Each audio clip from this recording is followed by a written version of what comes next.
So I always start by thanking you for being willing to come and participate in the Hearts of Freedom project, to share your story with us, to tell us about what your experience was of leaving your homeland to come and establish yourself in Canada.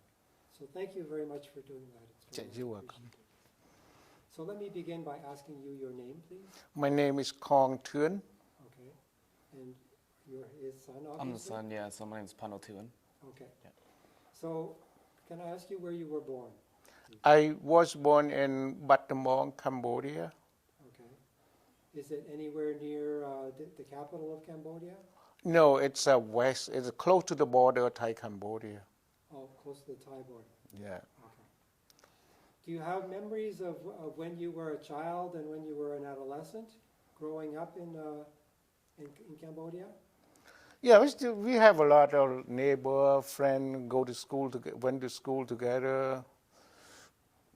But just not very long because the Cambodia have a war, right? Everybody had to try to find a safe place. So at that time, I'm very young, like at 10, 12 years old, and it just moved from the zone, war zone, go to other place, and we got a lot of shelling. And, you know.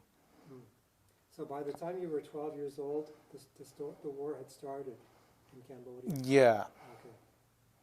Okay. Were you able to carry on to do secondary school? Yeah, I go to secondary school for the first year. Okay. And had you had any opportunities to pursue your education beyond that? Did you go to college or? No, Okay. You completed your secondary school? not completed. Not Just completed. yeah, just start on the secondary school, and then Okay. the war just come closer. We just moved to one place to other place, close to the town. Like it goes smaller and smaller, but. Okay. So by the time you finished whatever years you spent in high school, how old would you have been then? Maybe 13 or 14. Okay. So from that age, 13 to 14, you said that you would have left Cambodia when you were 20 years old? Yeah. Okay. So from 13 or 14 until 20 years old, do you recall what you were spending your time doing the most? Oh, I still study, not finished yet. I went to other school in town, just finished on my neighbor, like on my school at home, like in town, in my village. And then I went to school in like close to like a downtown, province downtown. And then I finished until the Khmer took over, and then they have to kick everybody out of the town. Okay. The Khmer Rouge kicked everybody out of town. Yeah. Okay. What was your father's work? What kind of work did he do? My whole family is a farmer. Oh, okay. And your mother participated in the farming as well? Yeah, Okay. they are a farmer. Did you have brothers and sisters? Yeah, I got 4 brothers and 1 sister. Okay. I'm the youngest one. Oh, you were the youngest Yeah. of the family. Okay. Yeah. So let's come to when you're around 20 years old. So you said that when you were at around 20 years old, you left Cambodia. Can you talk about how that happened? Did you leave Cambodia with your family, with any members of your family, or with your friends? How did you go about leaving the country? When they have on 1975, the Khmer took over the Cambodia, so everybody had to go out of town, go to the farmer. So I was collected by that time, I'm still like 16, 17 years old, on 1975, 1976. So we had to work for the Khmer they forgot to work on the farm, and then they just send us to everywhere, like some place, lots of malaria and no medicine, no food. So I'm decided to get married on, like, after I work for him for a couple of years. So when you finish one big project, they allow you to, like, ask some merit or something, because that's why you can stay close to the village. They didn't go too far. If you are single, they send you to far away from home, like a front line. So on 1977, I got married. After I got married, I can stay close to the village, not go too far. And when you say you could stay close to the village, do you mean, was this the village that you came from, or was it a different village? The village where I was born. Okay. But before that, they sent me everywhere, like a far away from home. But after they sent me for a while, they sent me to the place that close to home, not very close, but that kind I can come and visit home for every 1 year or 6 months or something. And then I got married on 1977. For a couple of years later, so the war started with the Khmer Rouge, with the Vietnamese. And then I had to escape from the war zone, come to the town, because some town is controlled by Vietnamese soldier. So when the Khmer Rouge get out from the Cambodia to the border, Thai-Cambodia, on that time, we decided to escape to Thailand. That's about my age, about 20 years old, and I got the first child. So your wife, how did you meet her? Did she come from the same village as you? We're not the same village, but everybody, like, send up, like, at this place, or what they call it, like, they kick you out of the home, just send you far away from home. So they call Kong Chalat. Kong Chalat is that's a young woman and young man, like a front line on work on a farm. So we didn't talk to her or anything. We just stay group by group. Like I have my own group. She got her own group. When we meet each other, we meet only on the field when we're working together. But we can't talk each other. You get killed. You can't talk to her. We just saw her. She saw me, and then I love her. So I put like I say, when they finish one big project, like you can't ask them, like, this year you can get married for this year. Maybe a couple of years later, depending on how they feel, how they're not really busy. They got married, but not one person, about 50 people, like a 50 pair of person, like 100 people married in the same time. So when you worked on the farms, because you said the Khmer Rouge sent you to go and live to work in different farms, how were you treated? Did you have to work long hours? Were you fed food? How was that experience for you? That's very tough. When you be a young man, like 18, 17 years old, and that time, like me and the Kong Chalat, and they start work like at 4 o'clock in the morning, like the bell ring, you had to go, you had to get up. When you get up and you work until 10 o'clock, and you break a little bit, and then 12 o'clock you have stop, and then you have go back to the kitchen and eat a little bit, and only like a little bit of soup or rice, and then just barely have cereal, right? So barely a little bit of food. You had to work every day, like 14, 15 hours every day. Most people was get killed because he's sick a little bit, she's sick a little bit, and she can't keep going, and they accuse you too lazy. So when you woke up, you lost your friend, and and beside you is gone. And then we can't talk, we can't say anything. Just say, "Oh, he's gone." Like sometimes when you woke up, so, but they sit on the swing, right? They sit on the swing. So I'm swing here, they swing there, like a 30 people or 100. But my group only have 30 people, but other group had 30 people. That like a couple hundred people on a one location.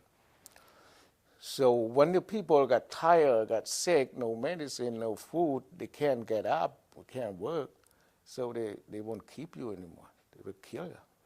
It's just gone. They just, And did you witness that? Did you see the Khmer Rouge? not really, because some people they just come and like this and take you out, and plus us it too tired because we work all day and then eat a little bit, and we got so tired. So so long we got a chance to sleep, and just sleep just sleep. So when you woke up, all your friend beside you is gone. There's a lot of people like that. I'm just lucky a little bit because I'm not really sick that much, and I work so hard. I'm not really sick or anything. Just keep working whatever they told me to do, so that I'm survive. And plus, I'm my father, all my whole family. He's a farmer, so I know a little bit how to make myself can live, can eat, find something to eat in the farm. So I'm trying to have an appreciation for what you're telling me. So the Khmer Rouge would arrive in a village, and they would imprison everybody and make them go and work in the fields. Oh yeah, Work in the farms. yeah. They got all the soldier control, all the army, all the soldier control. Like if you have sometimes they have a lot of people. When you stay a little bit, like a month, 2 months later, the people just go down because some of them had to go to hospital, some of them die, and just the people go, and then they recruit another group. They send some more people. And when the Khmer Rouge would go in the village, would they imprison everybody? It doesn't matter if they were young or old, or... Yeah, everybody the same way, but some old people that have a family, they don't have very much control. They have some control, but they have control in the village. They have different group. Like my group is a frontline group, so they have very tight. You can't go nowhere. You had to stay and work, and just about it, and woke up and work, and go to sleep, back to work, and you had to work hard. If you not work hard, they said, they're killing you. Can you talk about your marriage? Talk about the circumstances of when you got married. I got married. So they, like I said, they have before they get married, they allow you to you been in Kongjalat for a while, a couple of years. They call it Kongjalat because you're on the front line and work in the farm. So you had to put your name on it. I had to put my name on it. My name is TOEUN. So I had to send my name to my manager, my leader of the group. I like this woman. So they keep on that, and then maybe I have some more people put under one name. Like I like you, and Panos like you too, right? They have to put your name on it, and even the same girl, and then the girl had to decide who gonna take. Got lucky, huh? So that's interesting. So more than one person could declare their interest in a girl, and in the end, the girl got to choose who she wanted to spend time with. That's my case. But some case, some case they send some all the girl that like the all my area they call Willown area on the Batamong province. A lots of people they move from Thailand. They all the guy there. There's no girl on that area. But it's not my group. My group has some girl, but other group they don't have no girl. So they have to go to the village. They have a consulat too in the village. They ask who want to be like what they call Đại Nha Chết, right? You don't have to like you be on with the government, Khmer with the government, Khmer government. So whatever the government give her to do, she do it. So they take about 100 girls from other place, and they just married it. Just marry. That case they can't choose. That's my wife and I. She can choose. I put my name on her. I say I like my wife Sokom, and other guy he like her too, and other guy like her too. So and she can choose. But some case you can't choose. So before you married your wife, did you have opportunities to spend time with her? No, we not even can talk. So because they put different group, like I work this section all the guy, and that section that the girl you can't talk. You just see her.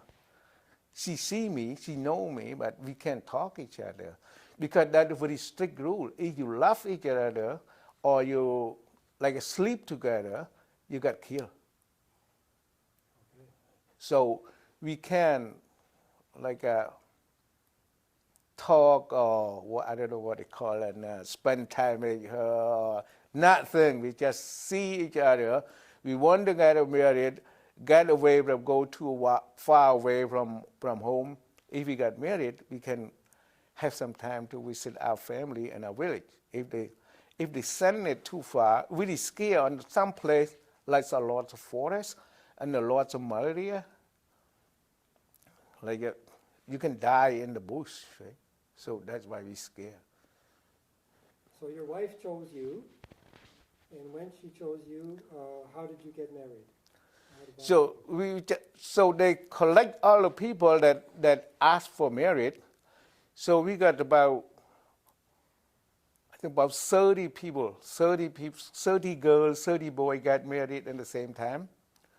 What they got, they put the gun like this in the table. Anybody, crook anybody, don't trust anybody. Like if I flirt with another girl, if this girl go for another man, so only thing you get killed. So you have to stay with each other for the rest of your life. That's the rule. That's a Khmer rule. Okay. So can you describe the day that you got married? What was that like? So we just go, so they call my name, go up there, stand it up, and then they call the girl's name and go to stand it up beside me, just shake the hand. Shake hands? Yeah, shake hand. Okay, and then you were married? And then I got married. Didn't even get to kiss her? No, you can't kiss that. No. So you shake hands, and now you're married? Yeah, married.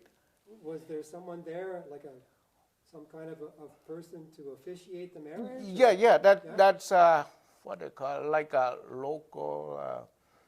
A justice. They call Kanak number one. That's kind of like a provincial, Okay. But you don't need to sign anything. It's just they pronounce this to be husband with this girl, this man, this girl. It's just pronounced like that. And you said when you got married, there were 30 guys and 30 girls who were getting married. Yeah. All on the same day. All the same day. Okay. On the field, not. Okay.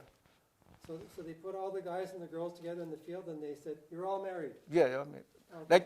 they say a little bit. They said you guys work for a long time and for a difficult time and help the government and do a good job for government. They talk quite a bit and then said today is like official day, and for you guys waiting for a long time. Because some people like put like a 2 year, 2 year and a half, just put your name on the want to get married.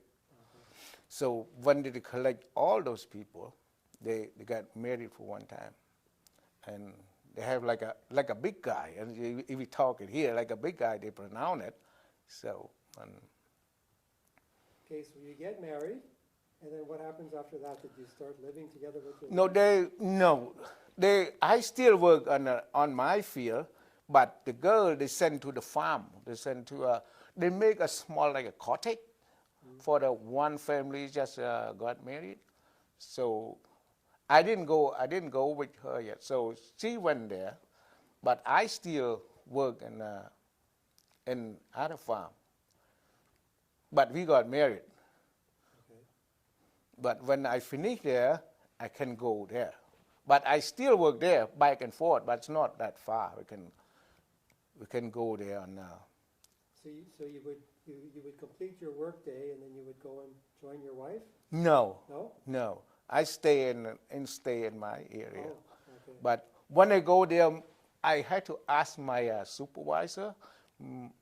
Maybe 2 weeks or 3 weeks I go visit her.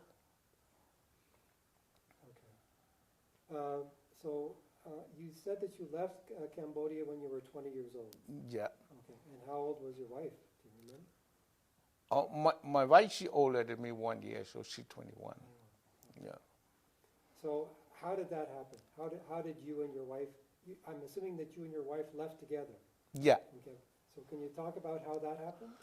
So when we stay there my wife stayed in that place for maybe a year. They still send me far away from home because they try to do like a hydro system. I built the bridge with so whatever they have a river and they stop the river and then they make the power hydro. That's what my job do at that time after I do the farm for a while. So when the Vietnamese fight with the Khmer, my area, the Vietnamese not took over yet. That kind of halfway. That in daytime, the Khmer come on that village, and nighttime they go back, and Vietnamese go in. Not go in yet. It's still like I'm on between. I don't know where to go. So we decide to run from there. So my first child is somewhere around 5 or 6 months old when we escaped from that area. So we don't know, we can't stay there because in daytime the Khmer come in, and the nighttime they go back because they're kind of on the middle there. The Vietnamese, they don't want to go there. I don't know why. So we try to escape, run to the town, but we run on nighttime. Okay, so at some point, your wife becomes pregnant, and you have a child who's about 4 or 5 years old? No, It's still and pregnant. Oh, she was still pregnant? Still pregnant, yeah. Okay. So does that mean that you and your wife left Cambodia when she was still pregnant? No, we had to escape from the war zone to the other area that a little bit better than that controlled by Vietnamese. Oh, and was that further south in Cambodia? Yeah, we had to run to town because like in the right. forest, where I live in the forest. Okay, So I had to run to the town. okay. That where's like the people are controlled by Vietnam and another Khmer, that Khmer right now, the Cambodia right now. And in that period, the Khmer Rouge and the Vietnamese are fighting each other? Yeah, they're fighting each other, yeah. Okay. So you have a child, your wife, your child is 4 or 5 months old? Yeah. And the three of you together are leaving Cambodia? Not leaving Cambodia yet, just run away from the fighting zone Right. to To the town? And then after my son is born, Okay. he born on April 13th. Yeah, April 13. and we left Cambodia somewhere around November and to Thailand. And when you left, you left with your child who was 4 or 5 months old. Yeah. Okay, Yeah. just so I understand. Yeah. So can you talk about how that happened? How did you leave? The first time we left Cambodia from our town and to other town that kind of halfway to we can't go straight right away. We left from Battambang to Swai Sisapon. We stayed there for like a couple of weeks. But I come to border. I to buy something, buy some rice, buy something go to eat in Battambang.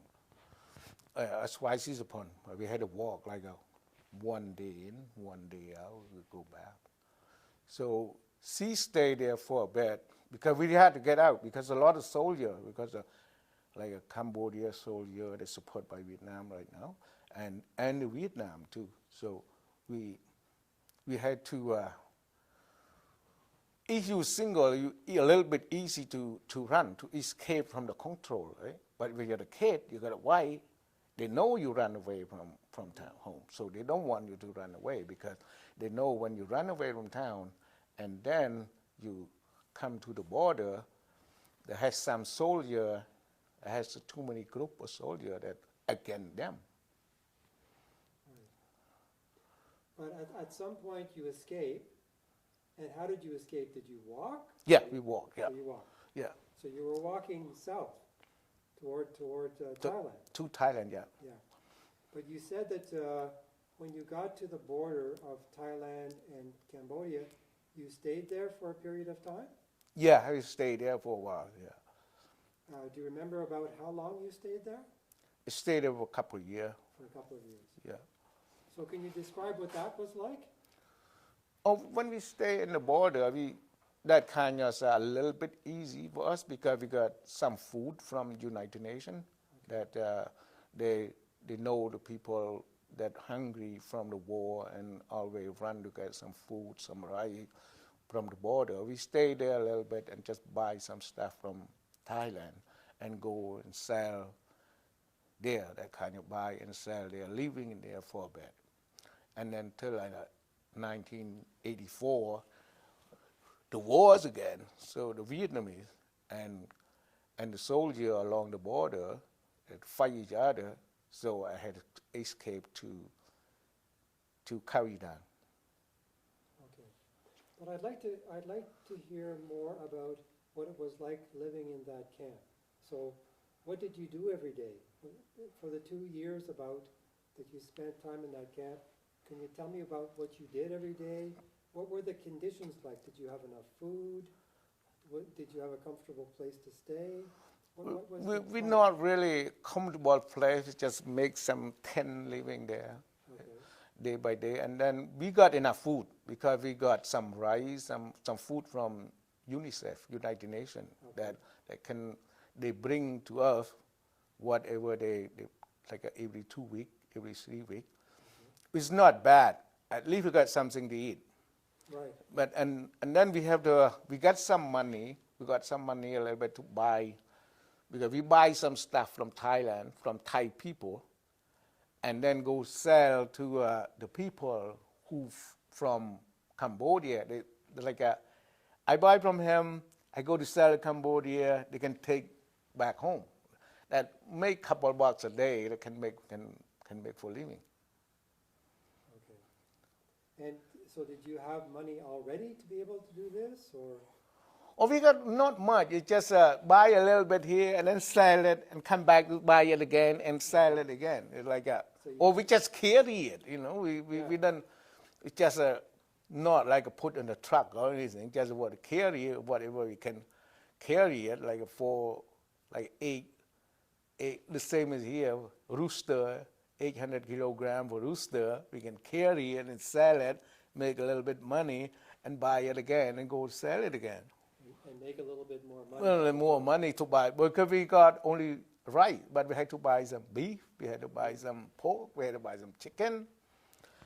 So in that 2 years, most of the time, that's what you were doing, buying animals or products and then selling them. Yeah.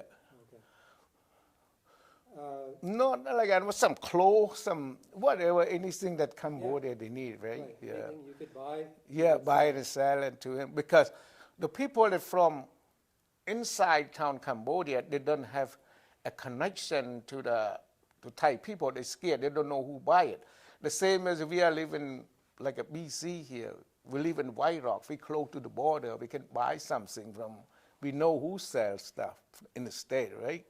So we buy something from him and sell some people from Toronto or something, that kind of something like that. And in the 2 years when you were in that camp, did you have any chances to be able to communicate with your parents and your brothers and sisters? Oh, my brother, they came, 3 brothers, they came to the border too. Oh, Yeah. So But they were another there- half were still in Cambodia, but we didn't want to talk each other. so you didn't have chances to find out how your parents were doing, or? My parents came too. My parents Oh, came to, they came to that camp. yeah, came to the Okay. camp. So does that mean that all your family was in the camp finally? Not all of them. Not all. The half of my brother, my sister is still there, but some of my brother, my parents is here too. Okay. So did you have any more children in that camp? No, Or you just had the one son? one son, Okay. yeah. And by the time you left that camp, your son would have been about 2 years old, I'm guessing. He would have been about 2 years old? Yeah, yeah. Okay. So after you leave the camp, what happened then? Do you remember? Lead the camp, I went to war again. So the war, the Khmer or the different kind of soldier, and then that they don't like this sort of Vietnamese took over Cambodia or something like that, right? So they have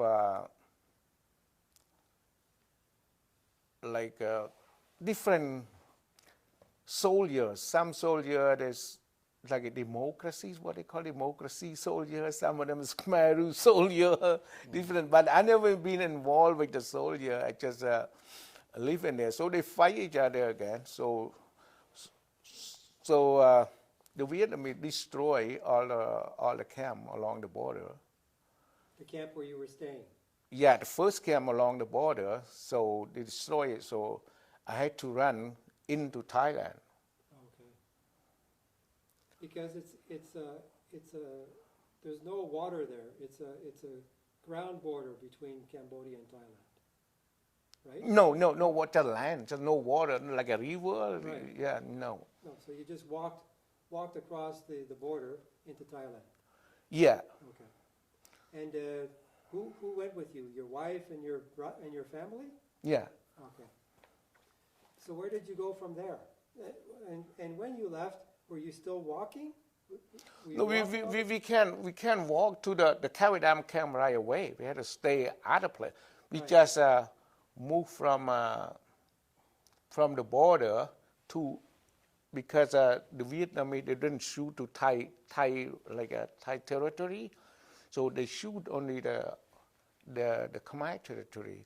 So when you inside Thai territory, and then we safe a little bit, but they not allow you go into the camp because the Cavidam camp they closed. They closed in 1983 or something. So the war again in 1984. So if you had stayed in the camp inside the Cambodian border, you would have been at risk of dying because the soldiers were there. Yeah, they're fighting each other. Yeah, Right. But when you crossed over to Thailand, Yeah. you were safer yeah, safer. than staying in Cambodia. Yeah, if I stay in Thailand land, it's more safer than Cambodia land Right. because that Cambodia land, the soldier along the border are fighting with the Vietnamese soldier. So once you're in Thailand, what happens then? Did you go over to the Khao camp? I stay in a like a temporary camp. Because you can't go over there right away because you had to find somebody. You had to know somebody to take you there. Otherwise, you get killed. Okay. Yeah. So, do you remember what the name of that temporary camp was? No, they don't have the name because the people stay there for a short time there, because United Nations had to find some place for them, but it's like right away they can. Do you recall how long you stayed in that camp? Not long, only about 2-3 weeks, and then I got a friend. They know the way to come to Kavidan, Okay. so we come to Kavidan. And what was it like staying in that temporary camp? Well, that's a lot of robbery because nobody control anybody, right? A lot of robbery. Lots of robbery. Yeah, People were stealing things. steal and kill each other to get some money, you know. Okay. So you had to be careful. Yeah, so that's why I can't stay there anymore because a lot of robbery and. So after you leave that camp, you said a friend of yours took you to Kawidan. Yeah. And how did he take you there? By car? Or? They take some from car for a little bit, and then you can't go because a lot of control. So we had to stop it and walk, like a walk. What do you call walk? Detour? Detour, yeah, walk. Detour the control, like a Thai soldier control. Okay. Oh, so the Thai soldiers were blocking. You block most of them on the road. Right. On the road. So you always had to walk through the jungle. Just the jungle, yeah. To avoid Yeah. running into the checkpoints. Yeah. Right. Okay. So what was that like? How long did that take for you to get to Kawidan? Did it take a long time? But it's not very far. If you try about maybe half an hour, try from the border. But if you stop and go, they have to sit down in there for maybe 2-3 hours because the Thai people had to go out and see where the soldier, where the checking point is. They had to, and then they come back. They had to take you again to couple of kilometers and you stop again until they safe. Finally, we got into the camp. So you arrive at the camp, and when you arrive at the camp, what was it like? What were your impressions of it? Because when we got to the camp is closed. Oh. Like at the camp, you can't register, not accept refugee anymore. So we had to stay like illegal. Oh, okay. Yeah, we had to stay illegal for like a couple of years. 1984, 1985, just about the end of 1985, United Nations, there's a lot of people got like killed and scary and hiding and die in the underground, something like that. So on 1985, they tried to register the newcomer again. So that's why we got legal at that time in 1985. So when you were staying in the Kawidan camp, I'm assuming it was controlled by the Thai. By the Thai soldier, Thai yeah. soldiers. Yeah. And what were the conditions like there? Were you able to? Did you have enough food to eat? Did you have a place to stay? What was that? No, we stay by like illegal. You got no food. You had to. I got some money a little bit that we can buy some food from the old people. They had some food left over there, because the old people, they have a legal. They have some. They give you some food like every week, every 2 weeks, something like that. And we had to buy a little bit from him, and just to survive. So buying the food, did you have to do this? Just buy the rice. Okay, but did you have to do it all the time? All the time, yeah. The whole 2 years that you were in Yes, camp? almost 2 years in the camp, yeah. Okay. How did you spend your time in the camp? What did you do most of the time? We do nothing. Okay. When we illegal, we can do nothing. They can walk outside, because when you walk outside, you have to they have some name on it. Mm-hmm. They have some like a register name on it. Okay. So you could leave the Cowie Down camp. You could go out and then you had to go back? Is that the case? Or did you have to stay in the camp all the time? We had to stay in camp all the time. It's Oh. a lot of soldiers on around the camp. Oh, I see. Yeah, you can't go in, go out. You had to stay in. If you get in there, you had to stay in there, but you had to hiding with the people that have illegal. I see.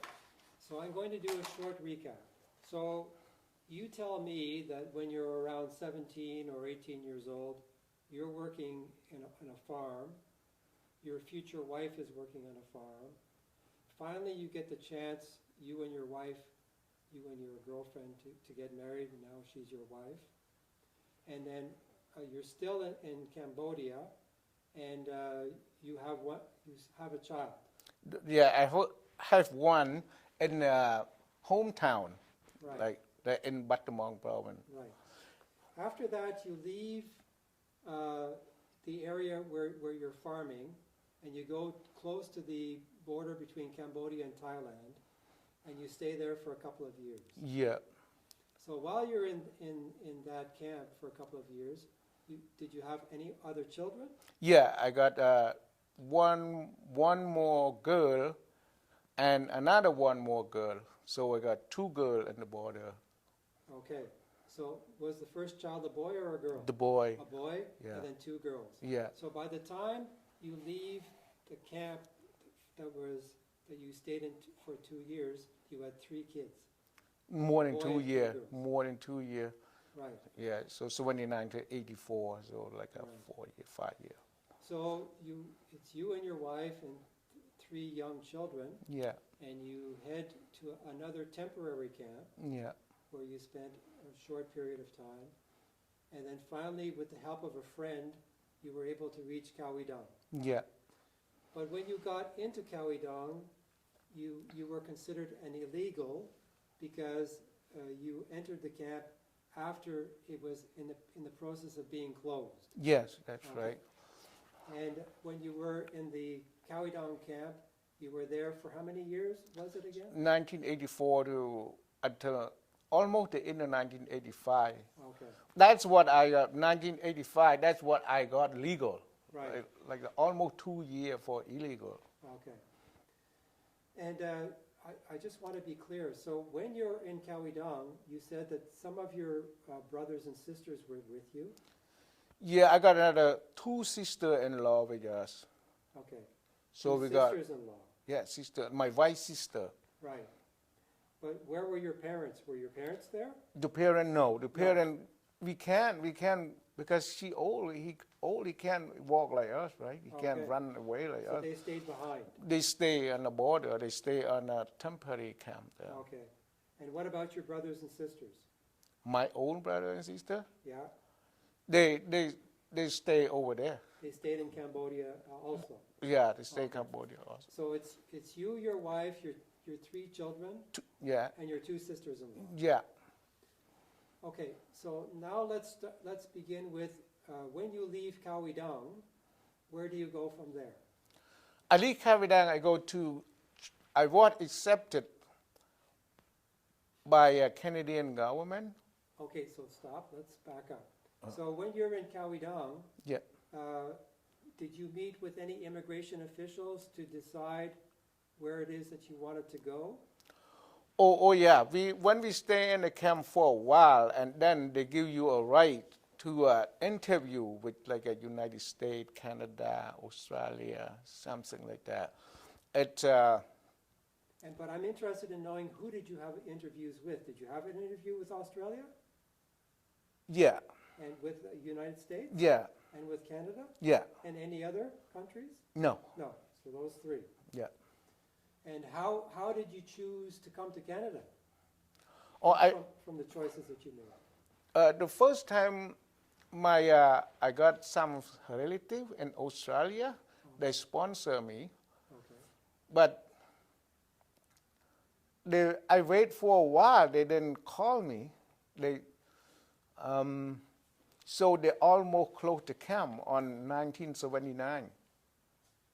They want to close whatever they got left over there, send it back to Cambodia, right? Whatever rejected. So I interview.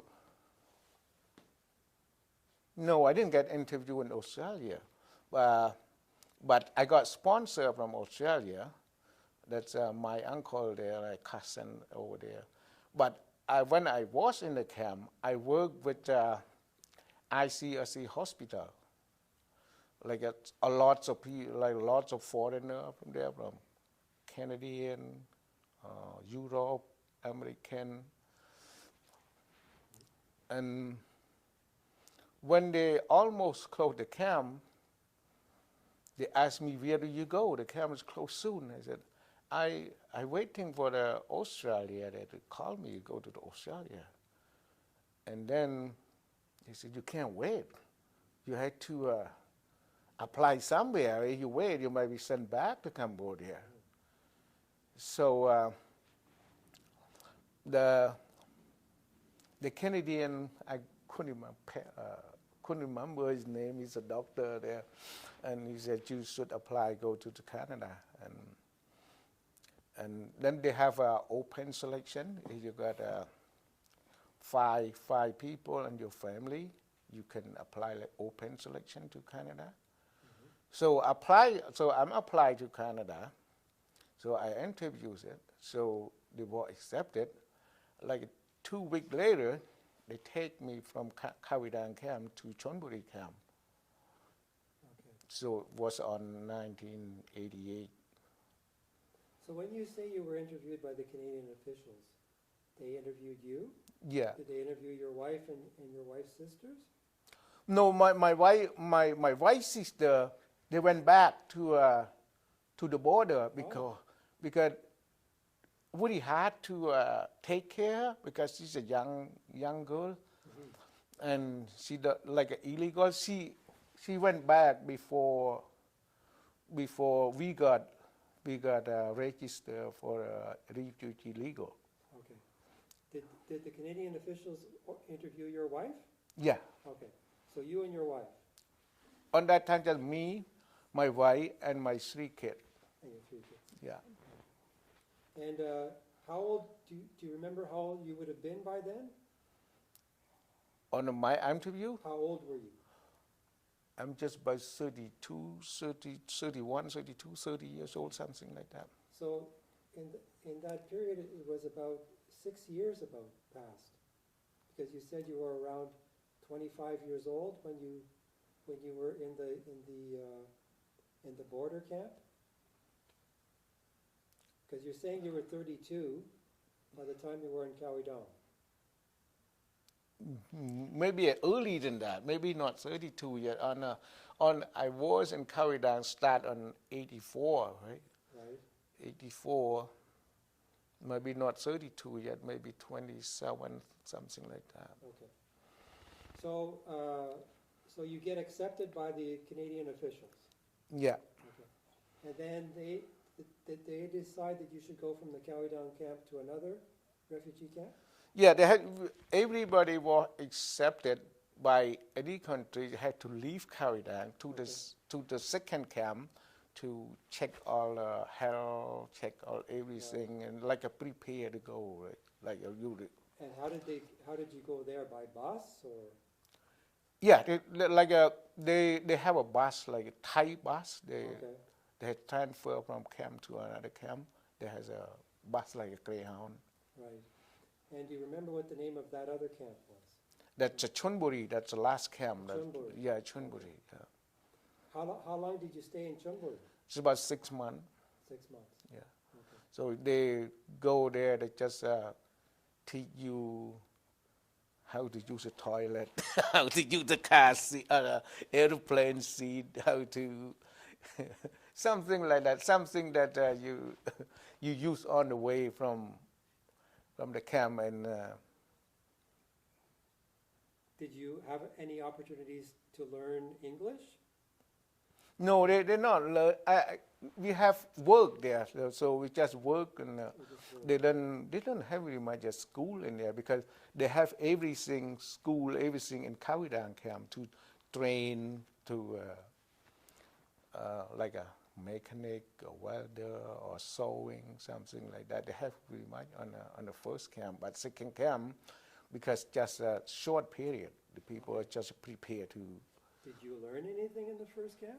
Did you take any courses? Or? I take some course a little bit, and then I go to work with ICSC hospital. So Oh, yes. yeah, and then Okay. so.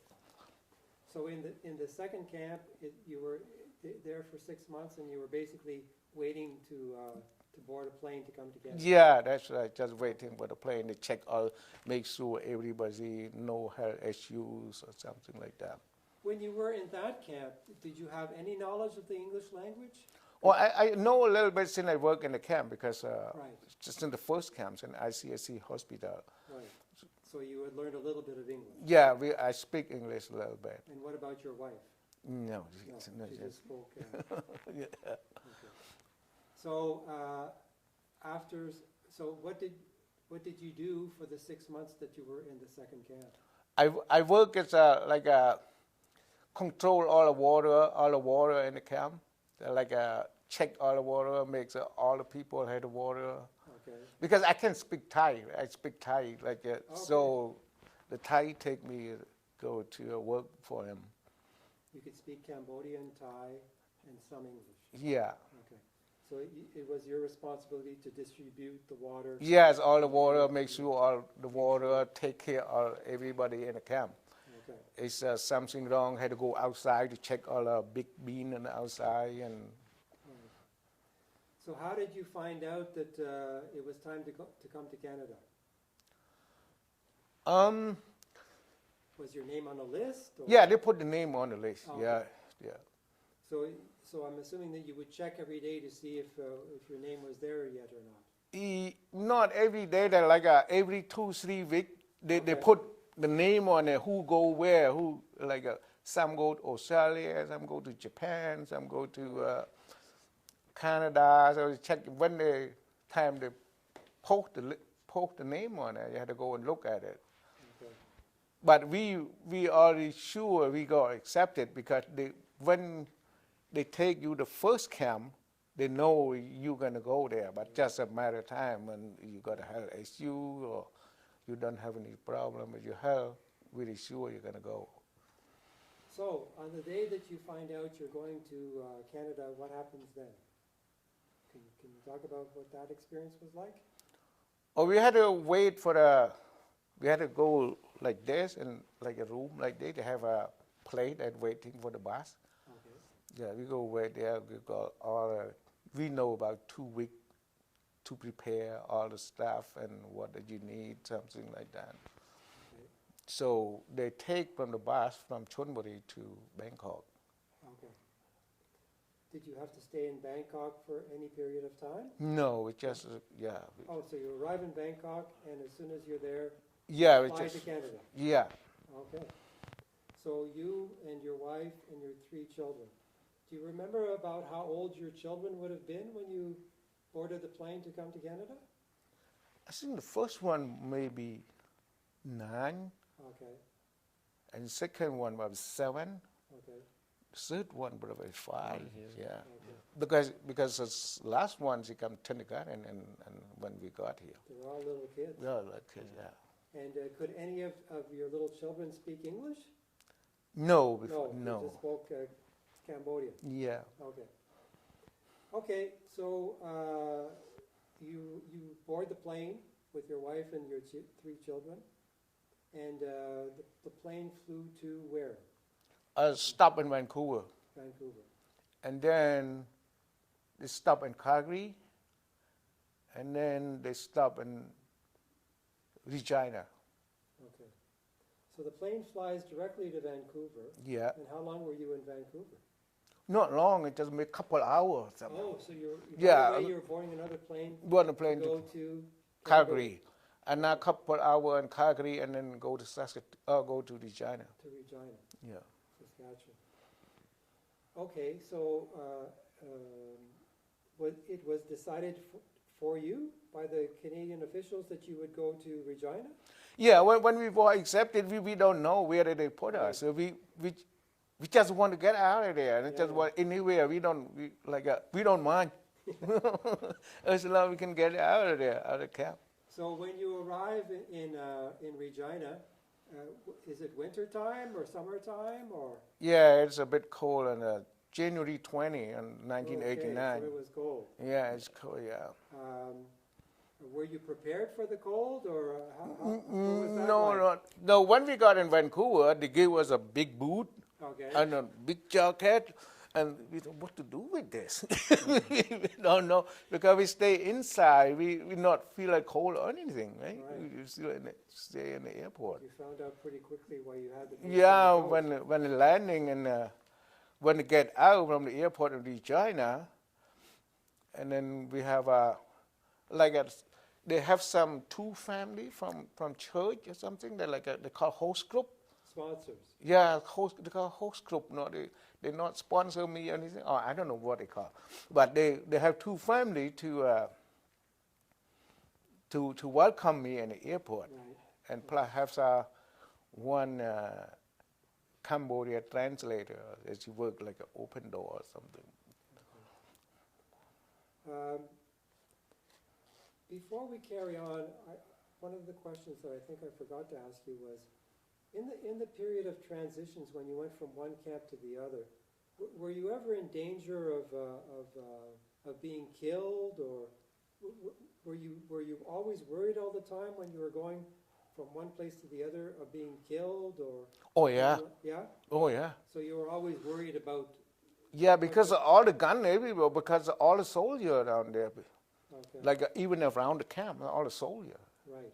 So So you always had to be careful. I had to be careful. Yeah. Right. Okay. Had you heard any stories about people being killed, or because, as I understand it, that it was a dangerous period because there were landmines and there were soldiers with guns, et cetera, et cetera. Had you heard any stories about? Also, my son or my brother-in-law and one of my sister-in-law is die, and they shoot him die. Oh. Because when I left the separate camp from my parent-in-law, when second camp that I told you, when we escaped for temporary, so they put all those people just behind Khawidang, but not inside not inside. They put separated. So my brother-in-law, she's still in the border when the parent escaped over. So my brother-in-law and my sister-in-law is still in the border when the parent stay inside the Thailand, but different camp from me. She tried to come in to see his parents, so they both died. They both killed him, they robbed him. Yeah, so he's about, one is 18, one is 17. So there was always the risk of violence all the time. Or any time that you walk making in, a transition. yeah, Yeah. Okay. even you stay in the camp, there's a lot of robbery there. Right. You run every night. So you have to be careful. Yeah, that's really hard. So let's come back to Canada. So you arrive in Regina, Saskatchewan, and you were met by some people who were welcoming you. Yeah. Okay. So can you talk about what was that experience like? Did they take you somewhere to stay? No, well, so my case is sponsored by government. Oh, okay. So I don't know anybody in Canada, so they're sponsored by government. So they have like I say, two family. There's my host group and my sponsor. They look after me.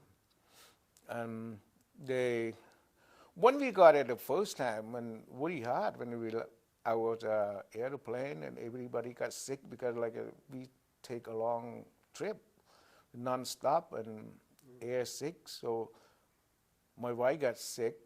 The two daughters got sick. Only my boy is not sick.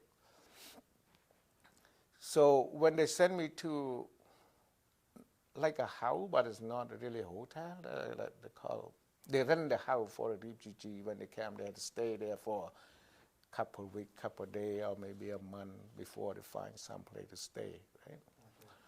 So they sent me to that place, but my daughter and my wife, they sent to hospital because they're sick. And we don't know how to eat it, and like, especially the food, and then we didn't eat in the airplane with a hamburger, like a hamburger and something like that, and we can't eat, just can't eat. Yeah, that's a question that I'd like to ask you, because you come from Asia, and a part of Asia where it's warm all the time. You leave that part of Asia, and you come to Canada where you find out that there are different seasons. So part of your life in Canada is going to be during a cold season and during a warm season. The culture in Canada is different. There's a necessity to learn English, and there's a necessity to learn about working opportunities and learning about the community that you live in. So it was obviously quite a transition to leave Cambodia and come to live in Canada. So what was going on in your mind at that time? How did you deal with that? It must have been difficult sometimes. Yeah, when we got here, just got airplane, we not even know where we can buy the food to eat, the right food that we eat every day. Yeah. Because like my host group, she don't know what we eat. She just make some hamburger for us, and then she make it, put in the table, and why you guys not eating? And we can't eat. So they asked me, do you know anybody? I said, I don't know. I can speak Thai, I can speak Lao. And my host group, they told me, yeah, I have a friend he's a Lao. So the next day morning, and my host group probably told him, his friend, said, my wife, my kid are sick in hospital. And they might be know right away because they eat their own food, so they make the food for us. It's like some noodles, something like that. Go to hospital, and my kid, after they eat that, they said, "Oh, I'm okay now. I can go home now." So and then the Thai people, the Lao people, they take us to superstores to show where the food is, and then they take to the Vietnamese store. They can get some like a similar clothes to our food. So we okay. After that, we okay. It's just cold, and it just we can't go nowhere because we don't know anybody. We don't speak English very much, so we just wait until they send us go to school. Right. But every day, once you established yourself in Regina, from day to day, was there somebody to help you to, let's say you needed to go get groceries, or you needed to go to the hospital, or did you have someone to help you? Yeah, that's my two host group family okay. that helped me. Whatever they leave the number there, and then they're really nice, and thank God for that Canadian is nice people. And they had put you in touch with some people from some of your countrymen to help you. Yeah, and the first week, like the people are busy and cold, nobody want to get out, and maybe they don't know I'm there. Until for a while they have one by one and they come and visit me. Okay. But in the meantime, in the first time on that two family host group there, they can take me to the store and to the. Do you have any idea how long they helped you? Was it several months? Or? Yeah, for a while. Okay. Until I think for a couple of months later, I got to go to school, and I got to ESL school, and then I can take bus by myself or something like that. So, but they still come and check me out and make sure you were okay. Yeah, make sure I'm okay. And did your wife have a chance to take ESL classes? Yeah, we both take ESL. Okay. Yeah. Good. And I'm assuming that your little children would have started to go to school. themselves. Yeah. Because the school not very far from home, just on the backyard. They have a Right. school there. Yeah. So your children would have gone to school and they would have learned English. Yeah, they learn very quick. Right. Yeah. They're young, so they learn Yeah. quickly. Okay. So in that period, were you able? I'm assuming that you looked for work. You were looking. I had to go. They had to test me for the English first. They go to ESL. Mhm. So after I finished I think 6 months, they said, yeah, and then they sent me to job training, like I think it's job training. Not really a job, but they teach us how to go to apply for the job and how to talk to the people, how you try to go to apply. So I have a chance to go to school only 7 weeks, and then they said, no, you English is better now.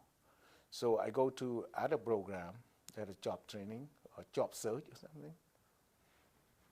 And who was providing those job training programs? Was it Employment Canada? Or Yeah, it's Power employment. Canada? They call it open door or something like that. Okay. Yeah. And did your wife have an opportunity to work as well? Did she want to work? Or? No, not yet. She's still in school. I'm English better than her, so Okay. I'm off early. So they kick me out early.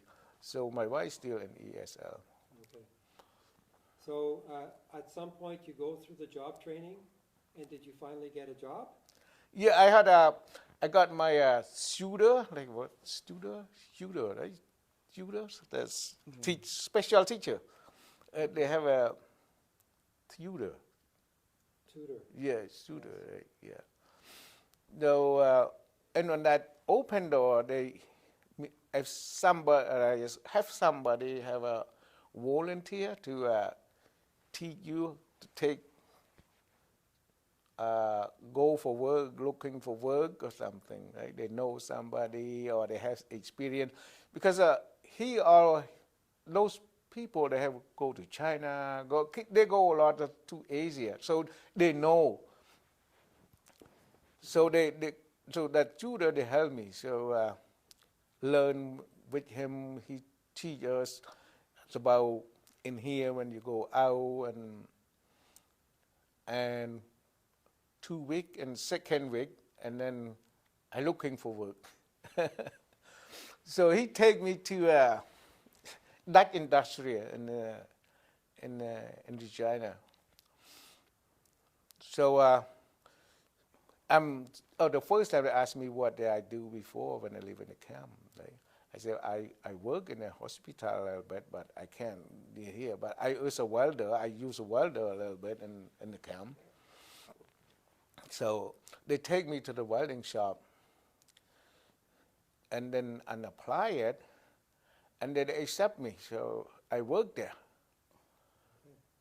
and I worked there for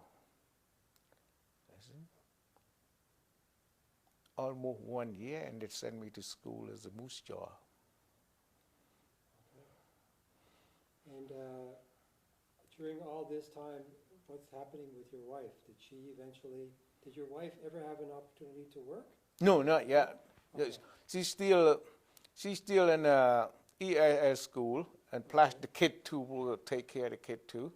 Okay. Only me work at the Dutch industry as a welder. Okay. And when you were in Canada, did you had more children? No, only here. Only one. Only After we lived in Regina for a while, and then we moved to Edmonton. Okay. And how was it that you made the decision to go from Regina to Edmonton? It's too cold. It's too cold. So when we live in Regina, and we have friends in Saskatoon, and then we always come and we sit there, and sometimes we go to church in Saskatoon, and then some weekend we went there, and then we met the people from Edmonton, and I asked them, you know my friend, you to live in the camp together, in the camp in Chonburi.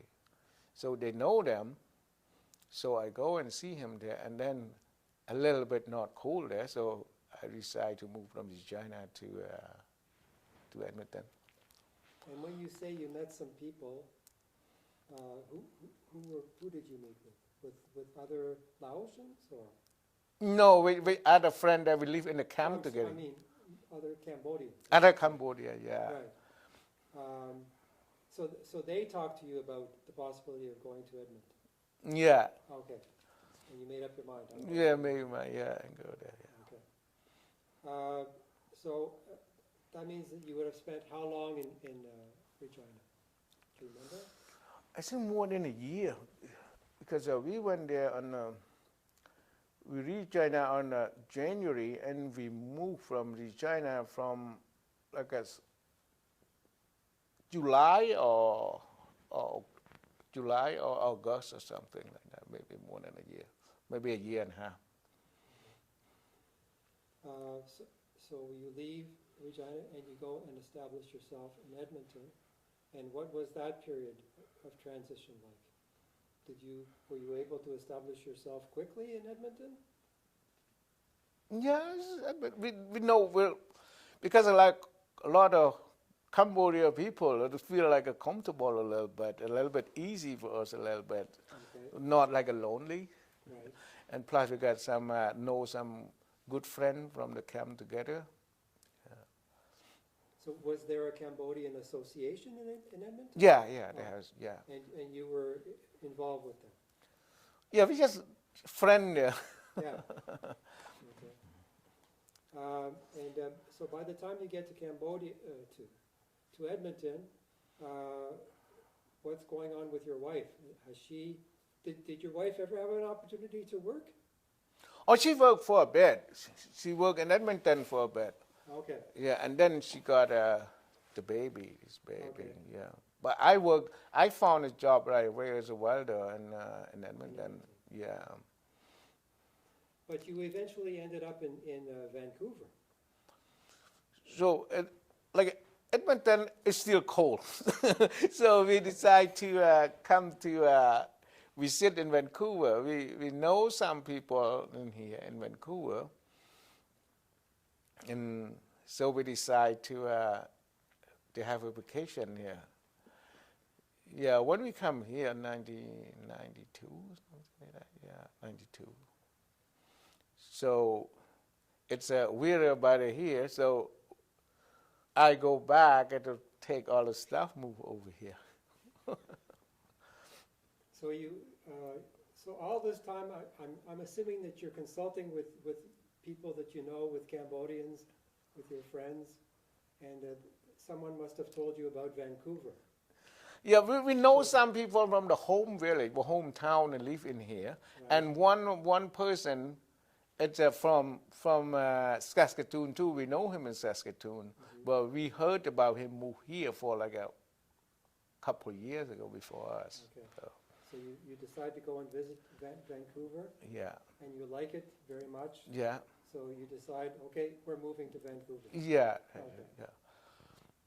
So what was that like when you got to Vancouver? Were you able to find employment and settle yourself? And what was that experience like? Yeah,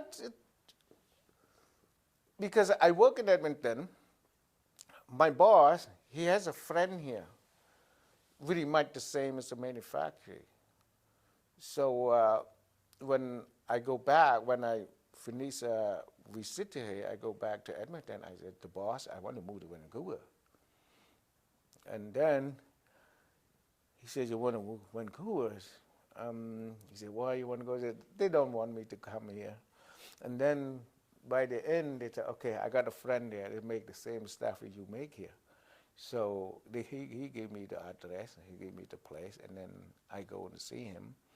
And then they hire me until now. Okay. Yeah. You're still working for the company? Yeah. Oh, okay.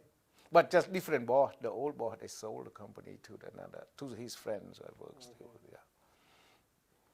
And how did your children live that experience? Because they kept changing where they were living. They were in Regina. Oh, now we're going to live in Edmonton. Oh, now we're going to live in Vancouver. So how did the children live experience? Was it okay for them? Yes, okay, because not very long, right? It's the same. I reach China, but they know a little bit, and the people there, and then we moved to Edmonton. It is pretty much the same period as our living in China. But they know people, like all the kids in here, and a friend got a kid in here, and we live pretty much like we live in an apartment in the most of Cambodia, so they get along, they learn very quick, they like each other very quick, so it seemed to be you don't have any problem. And your youngest son was born in Edmonton? Yeah, one Edmonton. Yeah. Okay, so for the kids it was okay? Yeah. They were able to go from one Yeah. situation to the other? Yeah. Okay. So if we come to present day now, your three older children, are they all young adults now? Yeah, the first one is 41 now. Oh, okay, Second one is 39. right. The third one is 37, right? One third is 37. Yeah, 37. Yeah. And do they all have their own families? Yeah. The first one not married yet, the 41. Oh, okay. The second one, the girl they have married, got one kid. Okay. And the third one, I got two kids, and he got one kid. So we got 4 grandkids. And how old is your son? I'm turning 29 this year, so I'm 28. Okay. Yeah. And how did your wife live this experience? She went along with it? Yeah, she's okay, yeah. Okay, good. So throughout this whole experience of leaving Cambodia and coming to Canada, do you remember any incidents or any situations that you found funny or that you found difficult, or do you remember any stories did anyone ever share any stories with you about coming to Canada and establishing themselves in Canada? No, No? it just we very hard. We like a time that we live in Cambodia along the border and Thailand. A difficult time, you can imagine. Yeah. That's very hard. Right. We got here. Look like we reborn it. We're so happy to be here. Right. We have a lot of freedom. We work hard as much as we can to get to raise a family. Has anyone in your family ever gone back to Cambodia since you've been to Canada? Like for visit? Yes? Yeah, we visit. Yeah, Okay. yeah, yeah. So you've had a chance to go back. Yeah, And do you still have family and friends there? yeah. Still have fun. Only my side, only me here. My wife's side, only her. It's, everybody They're over all there. still in Yeah. Cambodia? Yeah. Okay. Okay. So at this point, usually the last question that I ask you is, if let's say somebody from a high school or from a college came to you and said, "Oh, sir, we would be very interested in hearing about your story of leaving Cambodia to come and establish yourself in Canada, because we would like you to tell the students in the high school and the college what it was like to make this journey from Cambodia to Canada." What do you think that you would share with those young Canadians? It's a very good luck. That's a very lucky the person that live in here. Like all the high school, they have go to school anywhere you want, and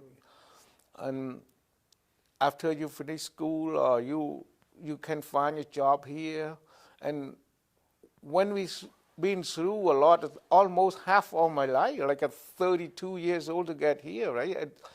It starts in 17, 16 that I almost die a couple times. It's really tough, yeah. For me, it's lucky to be alive. It's all like 1.6 million people died during the war and the Khmer Rouge, the communist regime. Yes. It's very lucky, and everybody here and just go to work and don't worry about the shelling and fighting, war zone. And when you sleep, you can't sleep really good. You got 2, 3 kids, you had to that kind of quick wake up a little bit in case because we it can fighting any time because Yeah. all war. So you participated in this interview, and it will be an opportunity for your children and your grandchildren to hear what your story was like. What it was like to leave Cambodia and come and establish yourself in Canada. Oh, there's more opportunity here. Yes. Like, yeah. But what I mean is, now your children and your grandchildren will have a chance to hear your story. Have a chance to hear my story? Yeah, because you explained it Because to you them. participated in this Oh, interview.